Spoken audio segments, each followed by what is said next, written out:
पूरी जिंदगी खोटे मंदे कर्म किए, बुढ़ापे में जाके शिकायत की। अरे बुढ़ापे में जाके तो भेड़िया और चीता भी शिकार करना भूल जाते हैं, वो भी नहीं करते। उस टाइम में जाके कहते हो कि अब मैं क्या करूं, भक्ति करूंगा, हे परमात्मा उठा मुझे। फिर परमात्मा की याद क्यों आ जाती है? आप सभी को राधा स्वामी। हम नाम की महिमा से वंचित है, हमें पता नहीं कि नाम की महिमा क्या है। तो जो आज का सत्संग का विषय है उसे महाराज जी ने बताया कि नाम की महिमा क्या है और नाम किस तरह हमारे जीवन को सफल बना देता है। और महाराज ने साथ ही बहुत सारी अच्छी बातें बताई है जो हमारे दैनिक जीवन में सब बहुत ही ज़्यादा लाभकारी साबित हो सकती है। तो कृपया महाराज जी के प्रवचनों को बड़ा ही ध्यान से सुनकर पुण्य भागी अवश्य बनिए और महाराज जी के प्रवचनों को अपने जीवन में अवश्य उतारिए ताकि आपका जीवन सफल हो सके। तो चलिए आपका कीमती समय लेते हुए सत्संग को शुरू करते हैं। राधा स्वामी। संतों की शिक्षा और संतों का जो वास्तविक भेद है भक्ति करने का, वो तो कहते ये हैं कि गुरु का ध्यान कर प्यारे, बिना इसके नहीं छूटना।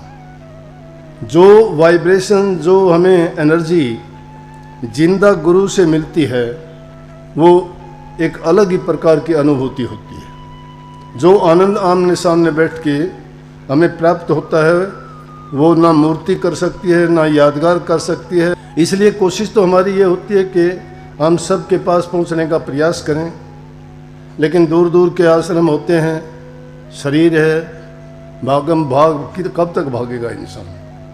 वाणी भी कबीर साहब की थी नहीं है कि भज हंसा हरि नाम जगत में जीवन थोड़ा रे। आखिर जीवन लंबा कहाँ है ये? परंतु जो हमें ये अवसर मिला है, इंसान का जो शरीर मिला है, ये बड़ा दुर्लभ है। गुरु ग्रंथ साहब में वाणी आती है, दुर्लभ दे पाई बड़ भागी, नाम न जपी ते आत्म घाती। मर ही जाहि जो बिसरत नाम, नाम बिहुना जीवन कोने काम। खात पीत खेलत हस्त विस्तार, कौन अर्थ मृतक श्रृंगार। दुर्लभ दे पाई बड़ भागी। निस्संदेह इंसान का शरीर, ये हमें जो जीवन मिला है, इसके समान कोई जीव नहीं है। इस सृष्टि में रचनाकार ने 4 खान में 84 लाख प्रकार की योनियां बनाई, जिनमें देवी देवता, किन्नर, गंधर्व, भूत, पिशाच, बांदर, भालू, वो भी आगे, वो भी इंसान योनि में गिनते हैं, जो 4 लाख प्रकार के आते हैं। परंतु इंसान के तुल्य कोई भी जीव नहीं है। जिस भी योनि में जाते हैं, उन योनियों में उनको कोई भी ये भेद नहीं बता सकता कि जन्म मरण का रोग क्यों लगा है, हमने कितने जन्म ले लिए, आगे हमारा क्या होगा, इस जीव की हालत क्या है। परंतु इंसान के रूप में जब हम जन्म लेते हैं, इसी रूप में संत भी प्रकट होके, क्योंकि उस सत्य पुरुष के हुक्म से जब रूहों ने उनसे शिकायत की कि हम इस काल और माया के देश में धकेल दिया हमें, हम आपके चरणों में रहते थे, हमें शांति थी, कोई चिंता नहीं थी, हमें जन्म मरण का दुख नहीं था, हमें कोई कर्म मंदा चंगा नहीं करते थे, हमें कोई किसी प्रकार की सज़ा यातना नहीं मिलती थी, न हमें किसी सुख की तलाश में इधर उधर भटकते थे। लेकिन इस काल और माया के देश के जंजाल में फंस गए हम, सब प्रकार से, हर प्रकार से, चाहे संसार के कितने भी पदार्थ इसको मिले, लेकिन ये दुखी है। दुखी क्यों है? कि जो जंजाल इस माया ने और काल ने फैलाया है, उससे नहीं निकल सकते। इसलिए कहा कि दुर्लभ दे पाई बड़भागी। लेकिन इसमें बात लगा दी कि नाम न जपी ते आत्मघाती। वो जीव आत्मघाती हैं जो नाम को नहीं जपते। नाम संतों से मिला करता है, नाम के बिना मुक्ति नहीं है। नाम है क्या? मुक्ति की युक्ति है। और वो नाम इस जन्म मरण के बंधन से छुटकारा करने का तरीका है। और वो तरीका, वो संदेश इस संत ही लेके आते हैं। इसीलिए स्वामी जी महाराज ने बड़े सुंदर शब्दों में कहा कि संत सभी वा घर से आवे, नाम भेद दे जीव चितावे, जो चेते तिसले पहुँचावे, नाम भेद जो ले माने कहना, उसको फिर सुख दुख नहीं सहना। नाम का भेद लेके सतगुरु का जब कहना मान के उसे के उपदेश के अनुसार कार्य करता है, उसको संसार में फिर सुख दुख नहीं सहना पड़ता। लेकिन जो जीव इंसान का शरीर मिल गया और उसके बाद भी वो खोटे मंदे कर्म करता है, पाप कर्म करता है, दूसरे जीवों को पीड़ा देता है, दुख देता है, मन से देता है, वचन से देता है, कर्म से देता है।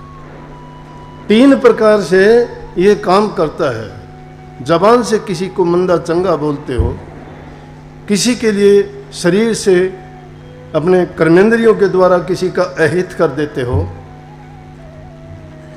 और किसी को मन में किसी के प्रति दुर्भावना रखते हो, बुरे विचार रखते हो, उनके बारे में बुराइयां सोचते हो। ये 3 प्रकार से उनका अहित करते हो। इसलिए वो कर्म हमें भोगने पड़ते हैं, कर्म का कर्म फल बनता है, और इसी दुनिया में बार बार आने का कारण वही बनता है। इसलिए इस जीव को ये चाहिए कि गुरु की जब शरण में चले गए, गुरु का उपदेश हमें इस जीवन को संवारने के लिए, जीवन संवरेगा किससे?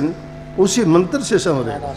गुरु कहता क्या है? गुरु को कोई स्वार्थ नहीं है, गुरु को कोई लालच नहीं है। दुनियादारी के लोग तो पता नहीं क्या क्या बातें बनाते हैं, क्या क्या सोचते हैं, क्या क्या बोल जाते हैं। जिनको जितना ज्ञान होगा, समझ होगा, उतनी बात कह जाते हैं वो। लेकिन एक अज्ञानी आदमी कहता है, अगर वो समझदार आदमी उनके ऊपर प्रतिक्रिया करता है तो बेवकूफ उससे भी ज्यादा है।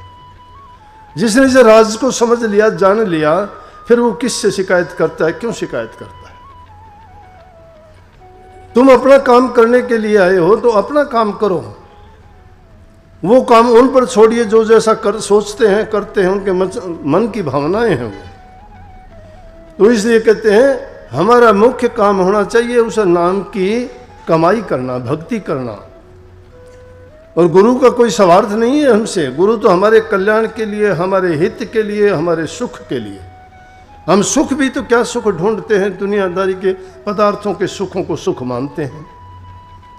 कोई धन का लालची है, कोई संतान के लिए भाग्या फिरता है, कोई महल मकानों के लिए भाग्या फिरता है, कोई मान प्रतिष्ठा इज्जत के लिए कोशिश करता है। अहंकार बन जाता है, मैं धनवान हूँ, मैं ऊंचे कुल का हूँ, मैं बलवान हूँ, मेरे पास ये है, मेरे पास मेरा पद ऊंचा है, लोग मुझे दुआ सलाम करते हैं। ये क्या है? अहंकार। अहंकार आने के बाद में इंसान खुद कर्ता बन जाता है, वो फिर परवाह नहीं करता। संत इसीलिए उस अहंकार की जड़ काटने के लिए सेवा का अवसर देते हैं। और कभी कभी तो ऐसे अवसर भी आ जाते हैं कि उनको अगर सख्ती भी करनी पड़ती है तो शिष्य के लिए कभी कभी कटु वचन भी बोल दिया करते हैं, ताकि उनके अहंकार को तोड़ दिया जाए। अगर उनका अहंकार नहीं तोड़ा जाए तो शिष्य गिर जाता है।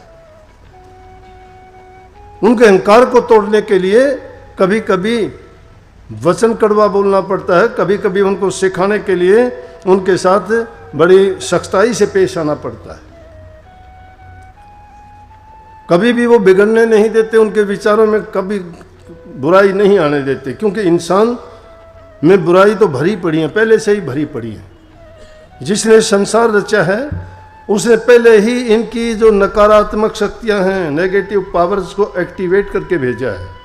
किसी को चोरी करना सिखाने की जरूरत नहीं, बदमाशी करना सिखाने की जरूरत नहीं, अपने आप सीख जाते हैं। कोई स्कूल कॉलेज पाठशाला हमने तो देखी नहीं हो, फिर भी सीख जाते हैं। कहाँ से सीखी?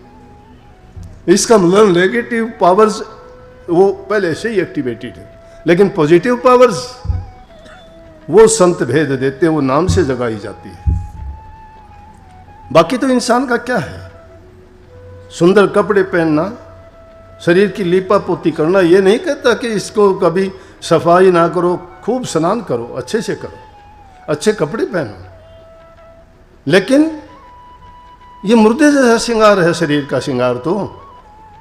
अरे अंदर में मैल भरी पड़ी है, बाहर का श्रृंगार आपको क्या काम देगा? अंदर की सफाई तो नाम से होगी, भक्ति से होगी, विश्वास से होगी, श्रद्धा से होगी, सेवा से होगी। अगर आपके हृदय में सच्चाई है तो बाहर की आपको जरूरत ही नहीं है।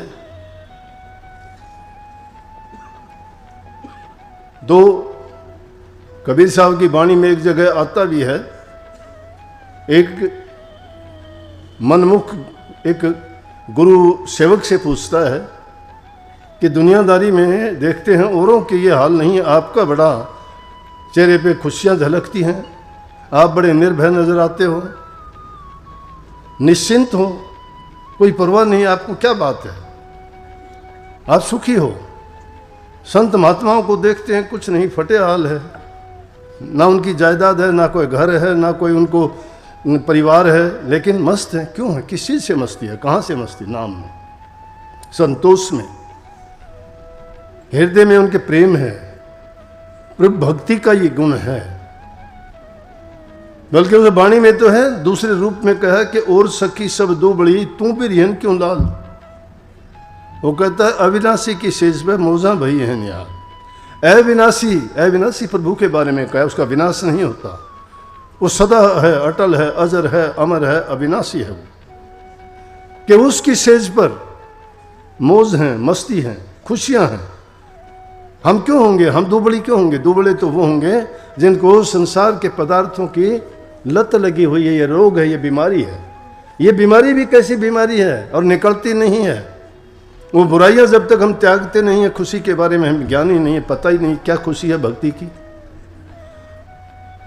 मन नहीं टिकता है हमारा, जितनी शैतानियां करता मन करता है, यहां बैठे बैठे भी शैतानी कर देगा।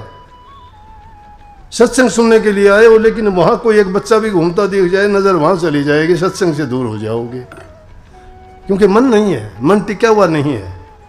तुम्हारा मन उस सत्संग के लिए नहीं है, वो पहले से ही विचलित है, टिका हुआ नहीं है। ये नाम की शक्ति है। अभी एक पत्रकार भाई आया था, वो करने लगा, जी कहते हैं भजन 2-2.5 घंटे तक कैसे कर लेगा इंसान, कोई टिक जाएगा? मैं कहने लगा 24 घंटे भी टिक जाएगा, 24 घंटे भी, 1 सेकंड भी नहीं हिलता। ये मनमुखों की दुनिया नहीं, गुरमुखों की है।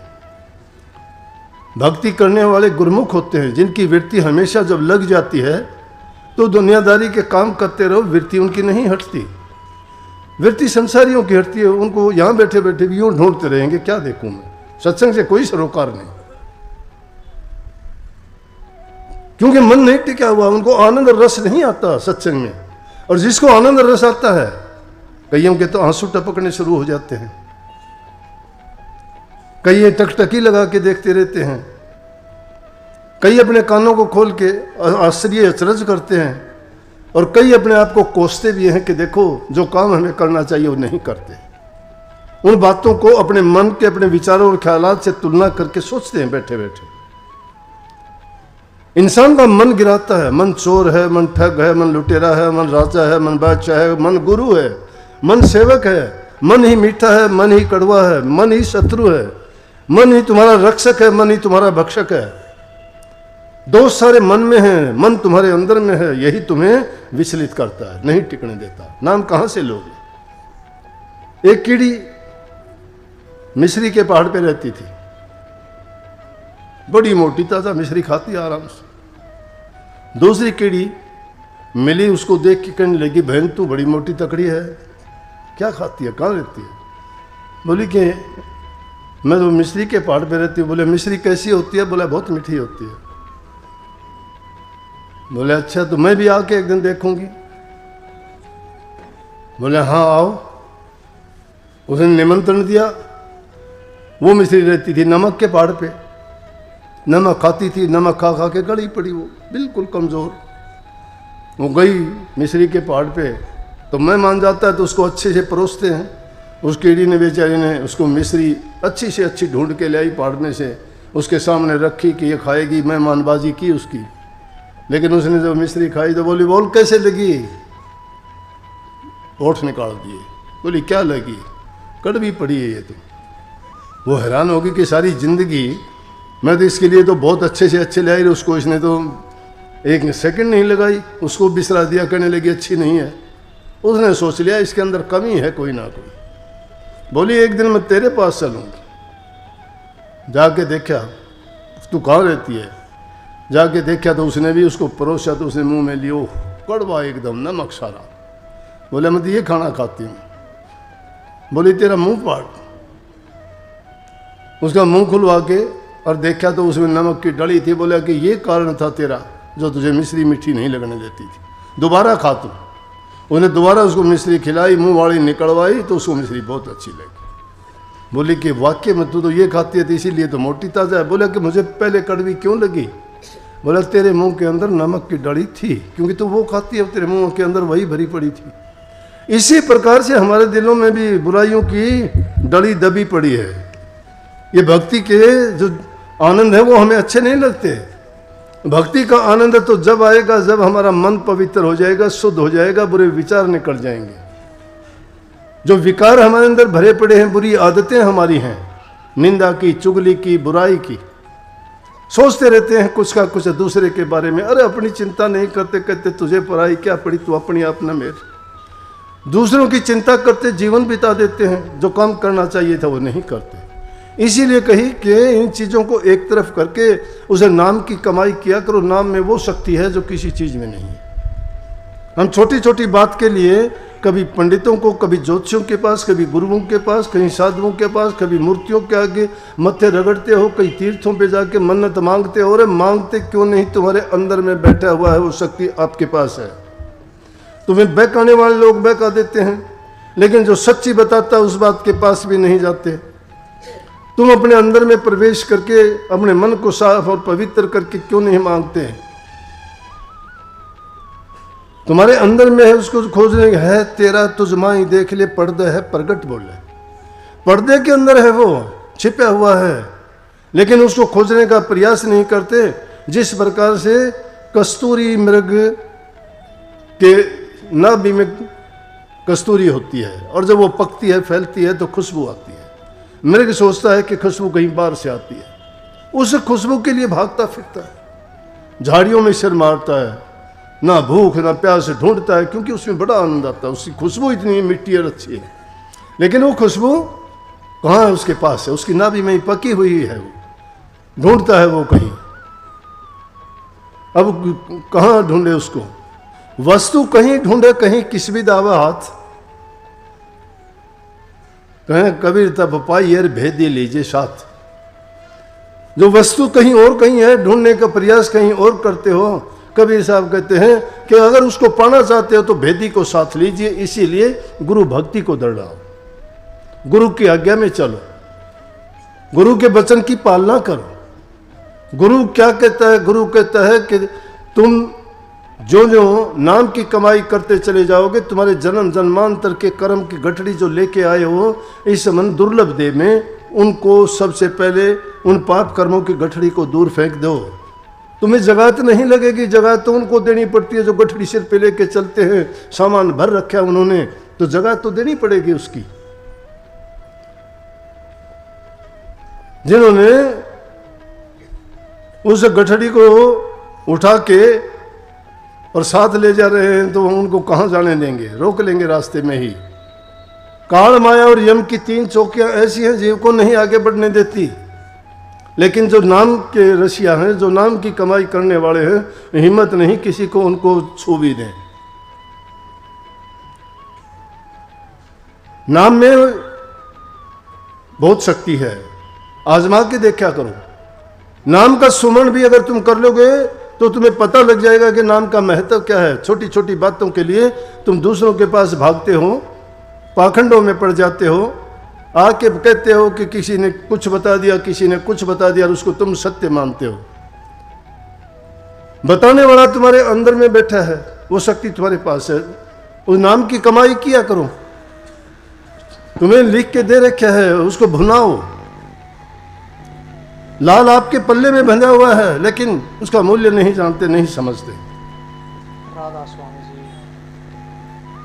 अपनी खुद ही को अपने अहंकार को दूर करो। जिन्हें आपने खुद ही गंवाई ते सब अजाबों छूटे। जिन्होंने अपने खुद ही को गंवा दिया, बेखुदी जिसने अपना ली।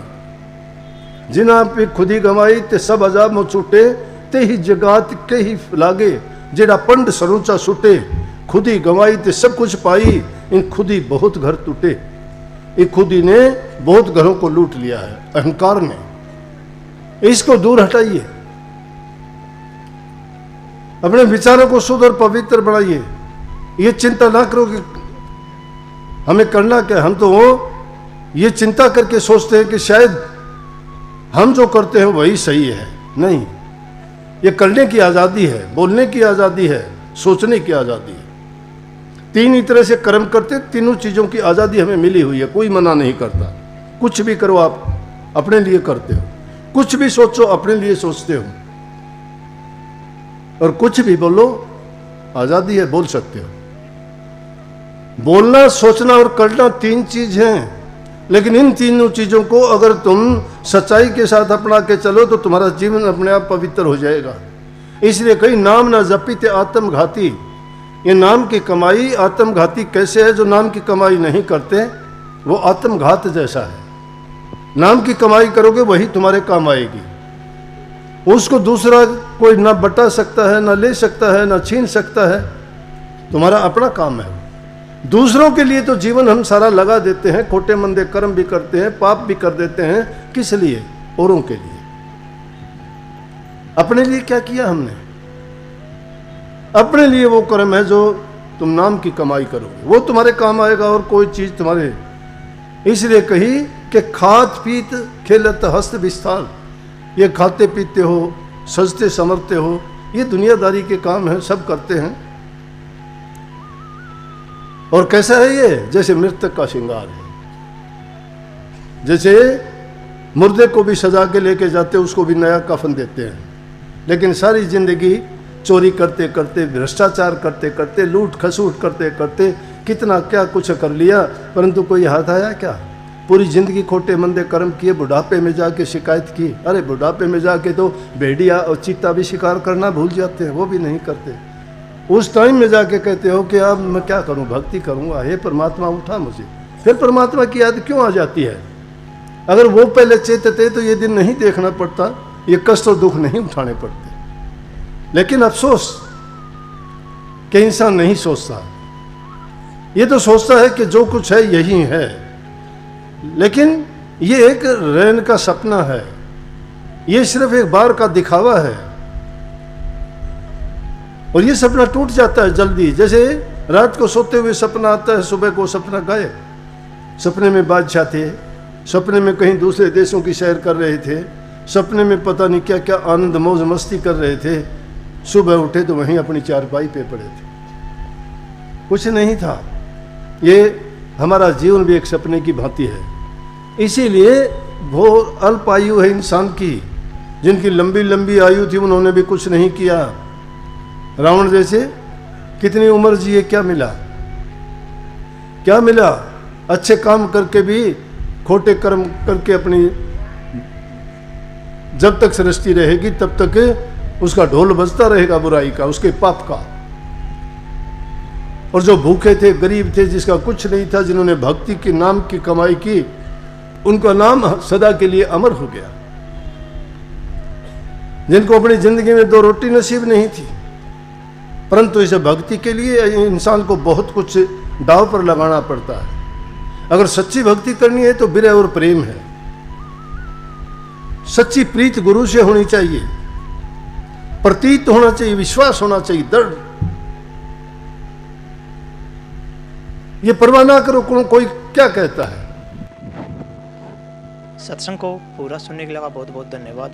हम आशा करते हैं आपने सत्संग को बड़ा ही ध्यान से सुना हुआ। कृपया सत्संग में जो जो बातें बताई है, जो जो प्रवचन महाराज जी ने बताए हैं, उन प्रवचनों को अपने जीवन में अवश्य उतारिए, ताकि आपका जीवन, आपका गृहस्थ जीवन सफलतापूर्वक सफल हो सके। और अगर आपको सत्संग पसंद आया तो कमेंट में राधा स्वामी अवश्य लिखिए और पुण्य भागी अवश्य बनिए। राधा स्वामी।